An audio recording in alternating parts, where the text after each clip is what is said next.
ليه تروحي عند الجزار وتعطلي نفسك طول اليوم عشان تعمليها؟ هعرفك طريقتها في البيت وفي 5 دقايق هتعمليها وتسويها. كفتة الرز بطريقتي ناجحة معاكي من اول مرة. ولو الفيديو عجبك بقى ما تنسيش بلايك واشتراك في القناة وتفعيل الجرس على الكل عشان توصلك كل الفيديوهات اللي بنزلها. نبدأ ونقول بسم الله والصلاة والسلام على نبي الله المصطفى عليها أفضل الصلاة والسلام.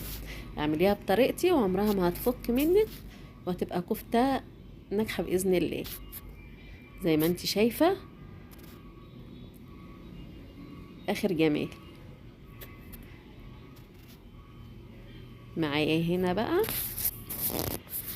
نص كيلو رز طحناه في الكبة بتاعة الخلاط، المطحنة بتاعة الخلاط تطحني فيها الرز وتنعميه.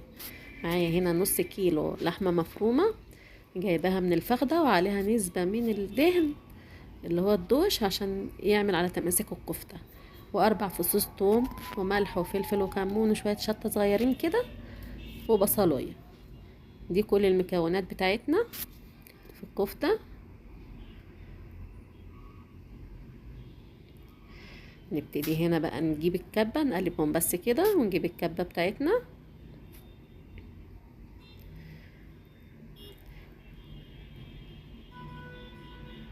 تابعي الفيديو للآخر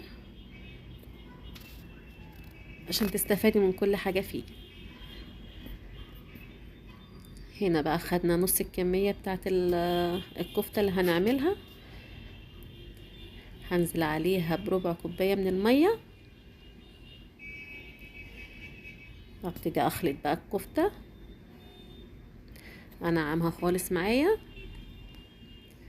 هو اوريدي الرز معانا هنا مطحون فمش محتاج يعني وقت كتير في الكبة.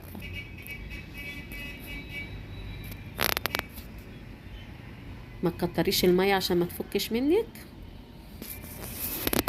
هو ربع كوباية على نص الكمية، يعني نص كوباية مية هتحطها على الكمية كلها.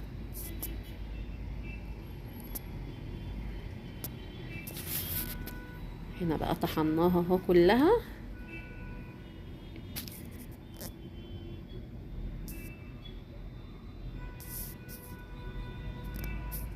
هحطها بقى في الفريزر حوالي ساعة تمسك نفسها، بعد ما اقلبها كويس كده وادخل كل مكوناتها ببعضها.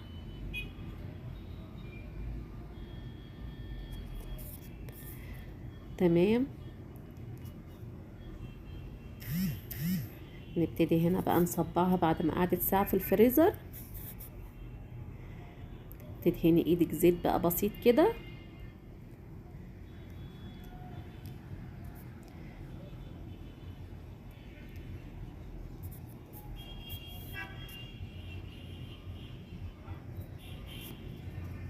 ونبتدي بقى نصبعها. نص كيلو رمى كمية كبيرة جدا زي ما انت شايفة. طعمها حكاية.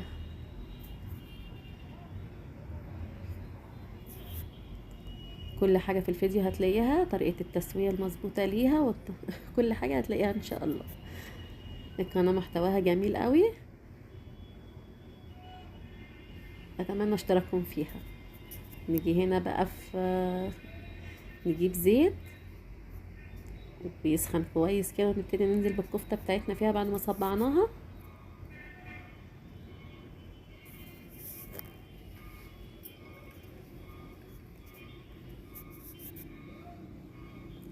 مفيش واحدة هتفك منك، يعني عند الجزار انت بتعمليها وبتبقى خايفة لا تفك منك ولازم لحمة جملي لكن لا، بالطريقة ديك لحمة عادية خالص من بتاعة الجزار، وحطي بس عليها خليه يحطها لك، يحط لك عليها نسبة دوش،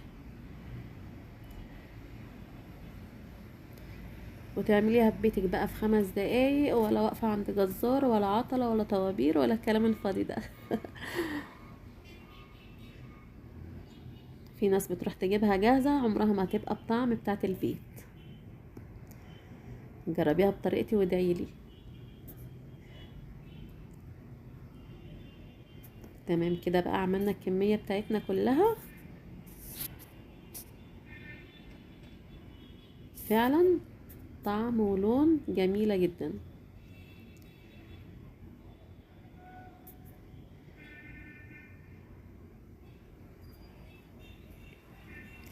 نبتدي بقى ننزل بالكمية التانية.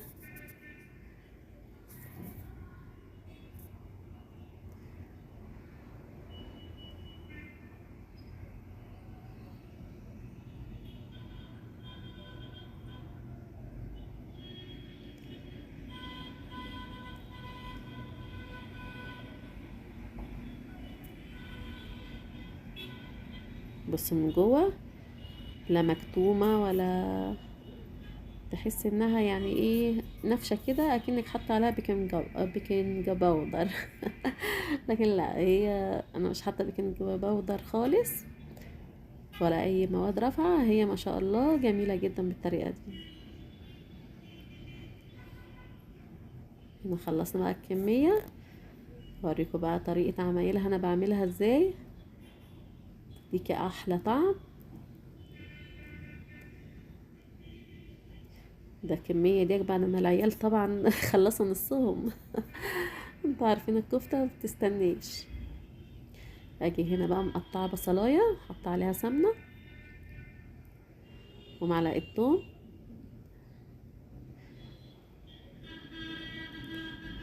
احمرها كويس بقى عشان تدي للطماطم لون احمر حلو. يعني كل ما تحمري البصلة كل ما تديكي لون حلو في التسبيكة بتاعتها. نزلنا بقى بالطماطم، هنزل بملح وفلفل وكمون وشوية شطات كده. تمام. غلت المية بقى، يعني انا بعد ما اتسبكت اللقطة دي ما اتصورتش اكيد، حطيت شوية مية غلوا، رحت نازلة بقى بالكفتة، وانا بحب احط عليها كده بطاطساية وغطي عليها مش اكتر من 10 دقايق.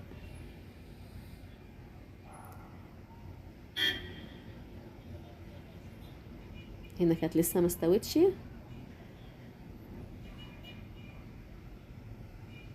ولا فكت ولا اي حاجة، زي ما انتم شايفين الواحدة بوحدتها. كفتة ناجحة من اول مرة تعمليها وهتدعيلي ان شاء الله. اللي تجربها بقى تكتب لي في التعليقات.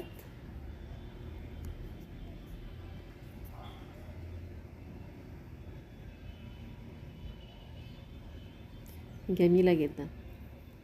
كل سنة وانتم طيبين بمناسبة رمضان. أعادوا عليكم يا رب وعلى الأمة الإسلامية كلها باليمن والخير والبركة.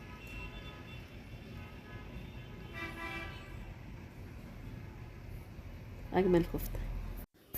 أنا استكفيت باللحمة اللي في الكفتة بقى، ما عملتش لحمة تاني جنبها ولا أي لحوم. ودي كان أكلنا. اعملي بقى جنبها ملوخية لسان عصفور مع مخلل كده، وكان بقى عندي رقاق حطيته. كل سنة وانتم طيبين وبخير. دمتم